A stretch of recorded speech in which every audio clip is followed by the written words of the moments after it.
a leitura assim da palavra do Senhor. Versículo 47. Estando ele ainda a falar, surgiu uma multidão, e um dos 12, que se chamava Judas, ia adiante dela, e chegando-se a Jesus para o beijar. 48. E Jesus lhe disse: Judas, com um beijo traís o Filho do Homem? Versículo 47 vai nos dizer: é um dos 12 que se chamava Judas, ia adiante dela. Antes de tomar o seu assento, olhe para o seu irmão que está ao seu lado com todo carinho, com toda humildade e diga: com um beijo, amigo. Podem tomar os vossos assentos. Um beijo, amigo. Diante desta oportunidade a qual Deus me proporcionou na noite de hoje, na leitura e no estudo de Lucas, capítulo de número 22, versículo de número 47 e 48, Deus me trouxe revelações extraordinárias, me ensinou muito, porque eu precisava. O pregador primeiro precisa receber para depois passar aquilo que ele aprendeu. Então eu recebi muito em minha vida. Em segundo lugar, eu gostaria de dizer para você, eu não estou jogando indireta para ninguém, eu só estarei falando aquilo a qual Deus tem me revelado. E assim, diante do altar dele, diante do Espírito Santo, falarei somente aquilo que Deus tem proporcionado à minha vida e não ultrapassarei os limites estabelecidos pelo Espírito Santo. No livro de Lucas, Evangelho de número 22, versículos de 47 e 48, vai nos trazer uma linda história, vai nos trazer o relato de uma pessoa por nome Judas, o que traiu a Jesus. O nome Judas vem da semântica, da raiz semântica grega, que seria do original, Yehudá, que significaria o abençoado, o elogiável. Ué, mas como assim? Judas é o abençoado e elogiável? Mas o Judas que eu conheço não é assim. Então eu entendo, o pai e a mãe, ele dá um nome, mas o significado, o caráter da pessoa, quem faz é ela. Então entenda, o significado do seu nome não vai mudar o seu caráter, quem vai mudar o seu caráter é você. Julgamos a Judas por ser o traidor, mas já paramos para analisar o significado do nosso nome? E se a minha vida condiz com o significado do nome que eu tenho? Você já parou para analisar isso? Entenda, Judas, o nome Judas, ele nunca foi visto uma pessoa sujar tanto o nome como Judas o fez. Nem mesmo Hitler, no Holocausto, ao assassinar vários judeus, nunca ultrapassara o nome de Judas.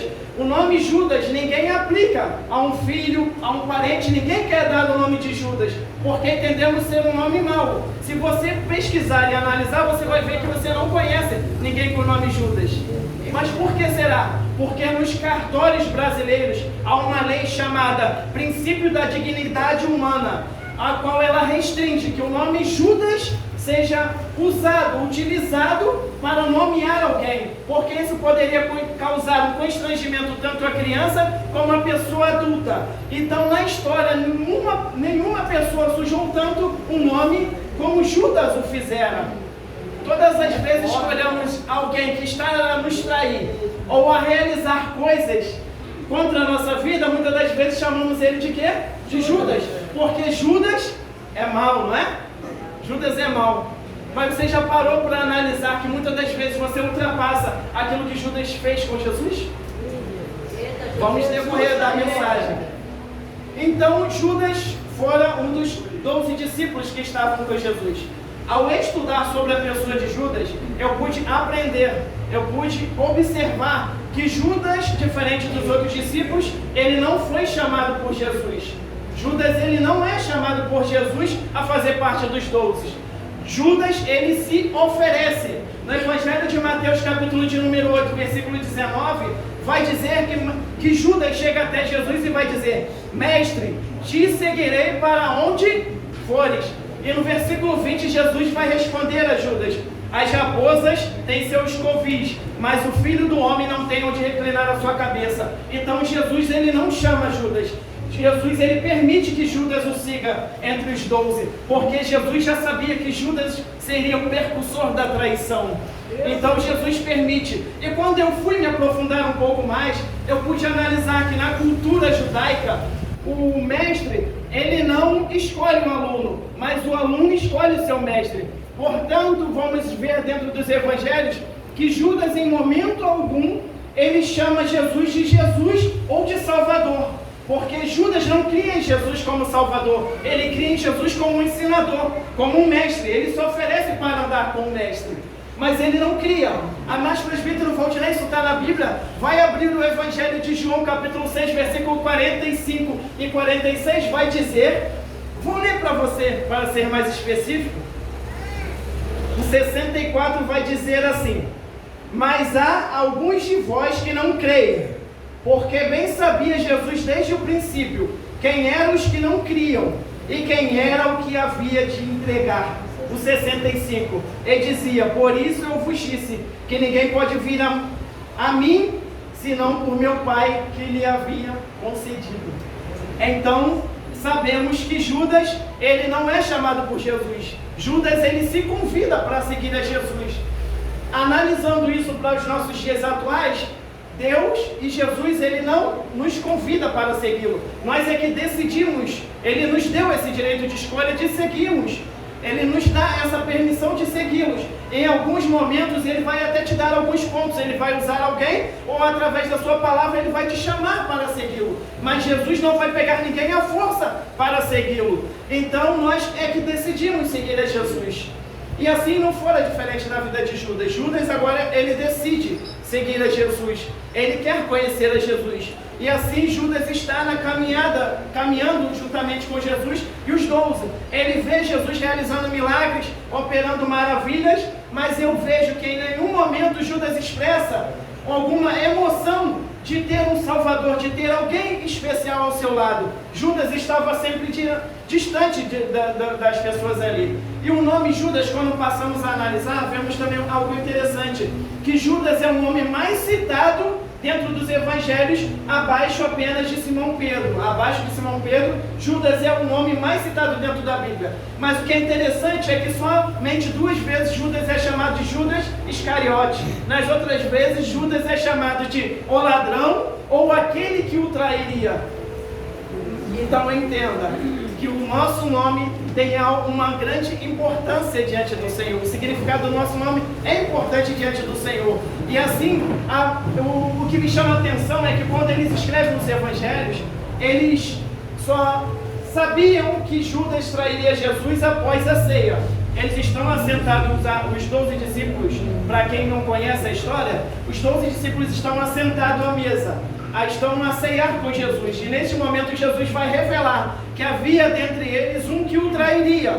E assim Jesus diz que aquele que ele molhasse o pão no bocado seria o que o trairia. E quando eu estudo sobre isso, eu entendo que o pão que Jesus estava molhando não era o pão da ceia, mas era um pão molhado em especiarias. E quando você estuda e passa a analisar o que era que Jesus estava fazendo, segundo a tradição judaica, que é o que o Novo Testamento cita muito, é que Jesus estava restabelecendo uma aliança que seria perdida. Entenda, segundo a tradição judaica, quando alguém está mal comigo, ele vai ocasionar alguma coisa que vai me entristecer, e eu quero refazer uma aliança com essa pessoa que me entristeceu ou que vai me entristecer, eu pegaria um bocado numa mesa de jantar e molharia, e ofereceria para essa pessoa. Eu estava dizendo para ela, eu te perdoo pelo que você fez contra a minha pessoa. E Jesus estava dizendo para Judas, eu te ofereço uma segunda chance de uma nova aliança comigo. Eita glória!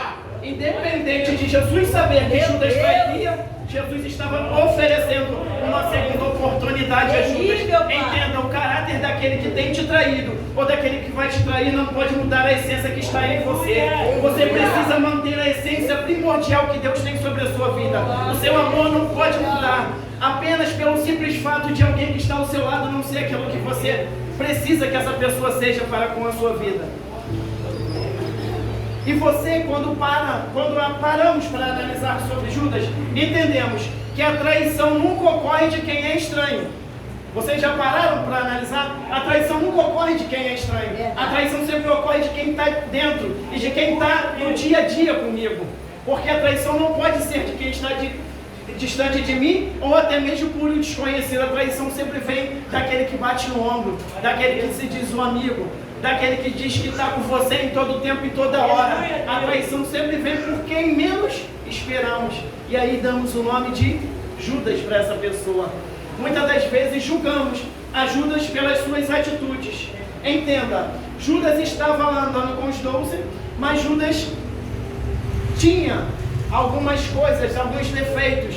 Entenda que todo crente, sendo crente, ele vai ter defeitos, vai ter déficits em sua vida. Entenda, tome cuidado com os déficits da sua vida. Judas, a Bíblia vai nos dizer que no momento da ceia, assim que Jesus molha o pão no bocado e dá a Judas, e diz a Judas que ele deveria fazer o que ele estava para fazer, vai dizer que Satanás sai da vida de Judas. Satanás sai de Judas naquele momento e ele foge daquela porta. Judas nunca mais vai voltar a estar com os 12 antes de entregar a Jesus. Aí eu parei para observar algo interessante. Ei, como assim? Eles estando ao lado de Jesus, sendo dos 12, sendo crente, Satanás entrou nele. Sabe por quê? Porque tem brecha. Quando tem brecha, Satanás entra. Ué, mas Judas tinha brecha sim, porque todas as vezes que depositavam alguma oferta para o Senhor, Judas ia lá e obtinha, roubava uma parte para ele. Então entenda, se você tem brecha na sua vida, também porque é tempo, antes que Satanás entre, para que você venha trair o mestre da sua vida. Eita, e assim, glória! Judas estava fazendo, abrindo uma brecha na vida dele. E através dessa brecha, Satanás entra na vida de Judas. Então eu preciso entender que todas as brechas da minha vida precisam ser tapadas. Muitas das vezes julgamos a Judas pelas suas atitudes. Algo que me chama muito a atenção é quando Judas vem a entregar a Jesus. Quando Judas, poucas horas, pouco tempo antes de entregar a Jesus, ele faz um trato, ele faz um pacto com os sacerdotes saduceus para entregar a Jesus. Ele queria entregar a Jesus de alguma maneira. O que é interessante, como os sacerdotes sabiam que Judas era o mais vulnerável para entregar a Jesus. Isso me chama a atenção. Sabe por quê? Porque eles sabiam que Judas não era um discípulo qualquer. Judas tinha ensinamento das Escrituras. Ele entendia sobre a forma judaica, ele entendia sobre o judaísmo e sabia que o Messias viria. E os sacerdotes, sabendo que Jesus possivelmente poderia ser o Messias, eles veem na fragilidade de Judas, sabendo que Judas roubava daquilo que era posto na bolsa, porque Judas já tinha revelado alguém. Portanto, tome cuidado com o que você revela, porque pode ser neste momento que alguém vai usar a sua fraqueza contra você mesmo. E agora o que me chama a atenção é que Judas vai dizer que ele poderia entregar o mestre. E o que me chama mais atenção ainda é que os sacerdotes não perguntam para Judas o que ele queria, porque já entendiam qual era a fragilidade dele, o que ele precisava. E então os sacerdotes vão pesar 30 moedas de prata. Por que não 10? Por que não 5? Por que não 40 e nem 50? Por que 30 moedas de prata? Precisamos passear em Êxodo, capítulo 21, versículo 22. Vai dizer que todas as vezes que alguém tinha um gado, tinha um animal, e esse animal feria o escravo de outra pessoa, era necessário oferecer 30 moedas de prata para pagar o erro que alguém tinha feito. Então entenda, sabe o que os sacerdotes estavam fazendo? Queriam se isentar da culpa que eles estavam pondo sobre Judas.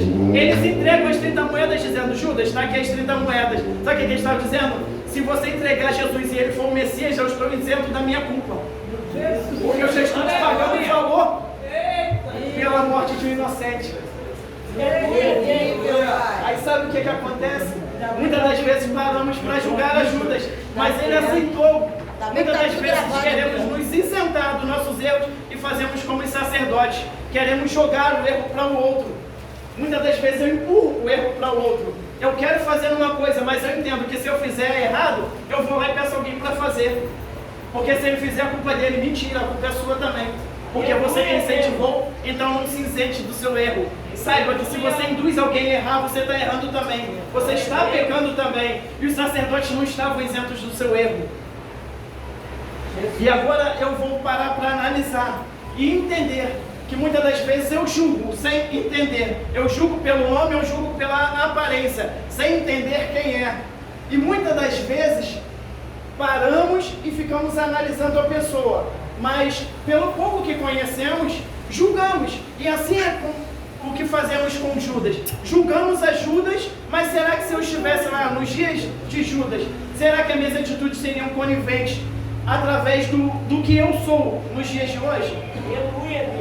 Ou será que eu teria as mesmas atitudes de Judas? O que é interessante é que agora Judas vai chegar, está Jesus com quem é de oração.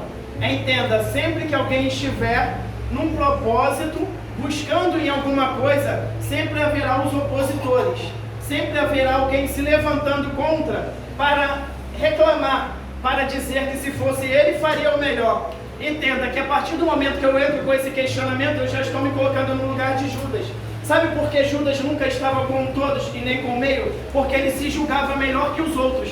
Eu conheço das leis, eu sou escriba, eu tenho acesso às escrituras, eu entendo, então eu sou melhor que eles, então eu me destaco, então eu não preciso estar no meio deles. Entenda, e chegará um momento em que você critica tanto aos outros por ser melhor que ele, que você estará sempre abaixo dele, porque suas atitudes não irão conivir com aquilo que você é. Terrível, Pai. E o que é interessante, agora Judas começa, agora Judas, o texto vai dizer no versículo 47, que Judas agora vem. E o que me chamou a atenção é que ele não vem junto com a multidão que está para prender Jesus. Judas já vem adiante, Judas já vem correndo. Ele já tinha um pacto a ser feito, ele já precisava de um contato, e Judas estava tão afoito a realizar aquele ato contra a vida de Jesus, que Judas vai à frente da multidão. Ele chega até Jesus, e agora Jesus está com os outros discípulos a orar. Jesus se levanta, Judas chega e dá um beijo, chamado de ósculo santo. Segundo a tradição judaica, se você conhecer um judeu, você vai ver que o modo dele cumprimentar outro judeu é por um beijo no rosto, porque isso significa fidelidade, carinho e amizade. E são os três tópicos judaicos que eles usam para justificar o beijo no rosto. Então Judas chega e beija. E o que me chama a atenção é que Jesus agora vai virar e vai dizer: com um beijo você vem trair o Filho do Homem. E eu questiono muitas das vezes Judas. Você questiona Judas. Um beijo, Judas. Era carinho, era fidelidade, era amizade. Mas e você? Quantas e quantas vezes não tem traído a Jesus? Mas presbítero Valdinei, eu não traio a Jesus. Hebreus capítulo de número 6 vai dizer que todas as vezes que eu peco contra o Senhor, eu exponho novamente ao vitupério. Entenda, Judas, ele não crucificou a Jesus. Judas, ele levou Jesus até o caminho da cruz. Mas eu e você, muitas das vezes, quando pecamos, nós o crucificamos novamente. Nós trazemos a lembrança, tudo aquilo que Jesus passou no Gólgota. E aí, julgamos a Judas, falamos de Judas, que Judas fez, que Judas aconteceu, que Judas era o traidor, que Judas traía, que Judas vendeu. Mas eu e você, muitas das vezes temos tido atitudes que têm sido piores do que as atitudes de Judas. Sabe por quê?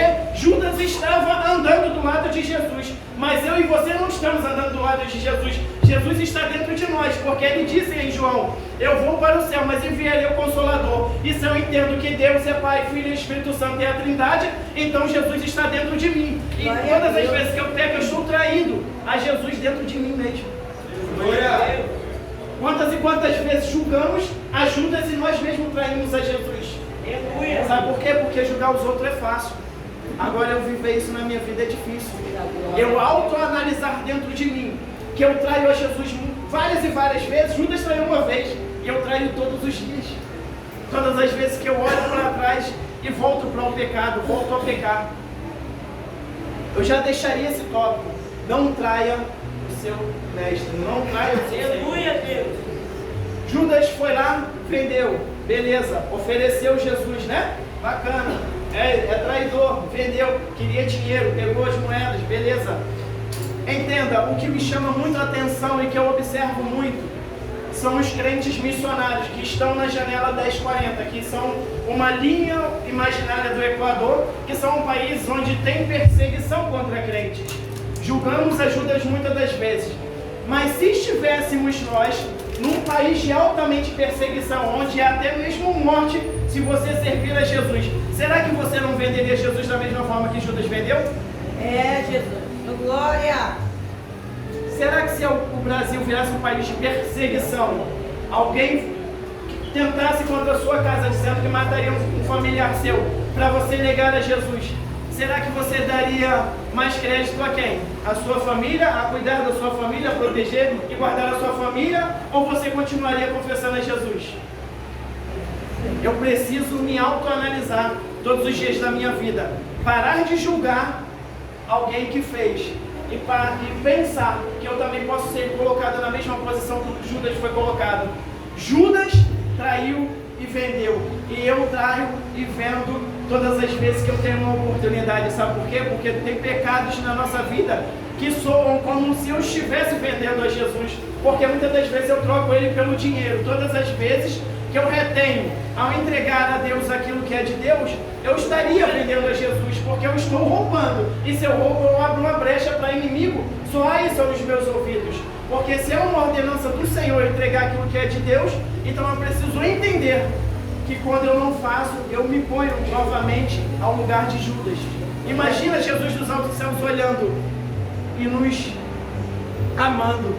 Sabe por quê? Porque quem condena sou eu e você. Mas Jesus o tempo todo estende misericórdia e advoga nos céus em nosso favor, dizendo que Ele nos ama, independente de quem somos.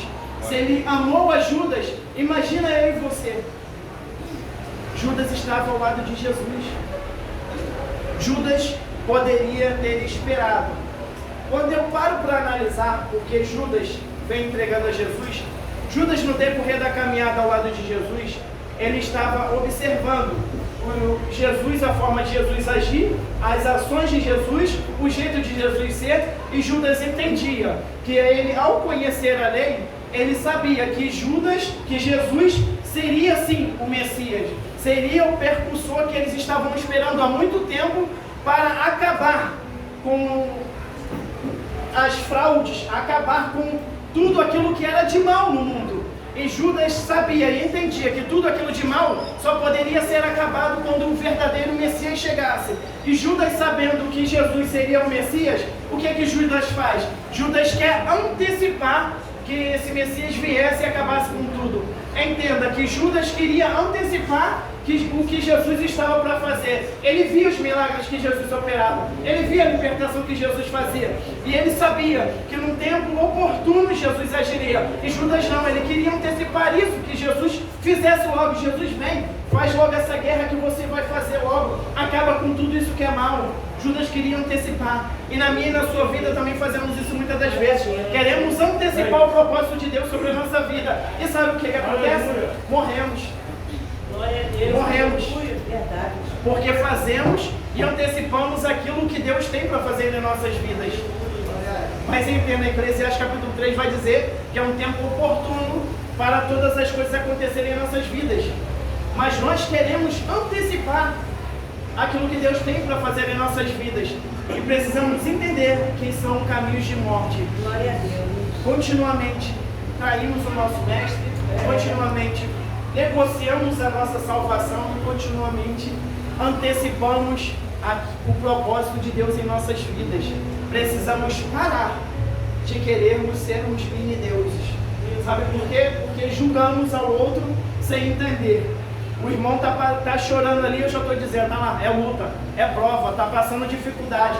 Mas pode ser que o irmão esteja feliz por ter recebido algo da parte do Senhor. Mas nós somos como pequenos deuses. Mini-deuses, já estamos julgando. E assim, precisamos entender que os julgamentos cabem somente a Deus. Jesus está nos advogar, Ele está comprando as nossas lutas e as nossas causas. Ele nunca abandonou as Judas. Jesus estava o tempo todo querendo refazer uma aliança. Jesus estava o tempo todo querendo mostrar a Judas que ele ainda teria uma salvação. Se Judas talvez mudasse a sua atitude, talvez Deus tivesse utilizado uma outra pessoa para fazer o que Judas fizesse. Entenda que Judas, no final da sua vida, agora ele vai se suicidar. Suicídio para Deus é pecado. Estamos vivendo um tempo de ansiedade, de depressão, onde pessoas têm procurado ceifar as suas vidas devido à pandemia, devido às lutas. Entenda, se você está passando por um estágio de depressão ou de ansiedade neste nível, a ponto mesmo de querer ceifar a sua vida, entenda, é um caminho direto ao inferno. Ainda há solução para a sua vida. Jesus estava expressando isso para Judas.